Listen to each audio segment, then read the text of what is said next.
আসসালামু আলাইকুম রহমতুল্লাহ। বহরমপুর হজরত ওমর ফারুক রাদিয়াল্লাহু তাআলা আনহু হাফিজা মাদ্রাসার ছাত্রদেরকে পবিত্র রমজান মাসে ঈদ উপলক্ষে আমাদের একজন আপা তাদেরকে পাঞ্জাবি উপহার দিচ্ছেন।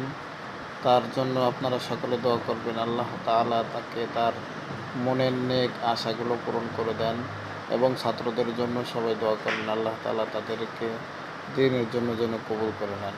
আমিন।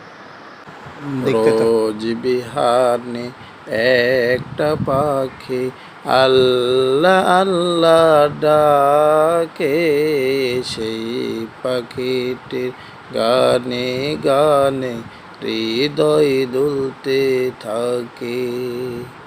রোজ বিহানে একটা পাখি আল্লাহ আল্লাহ ডাকে,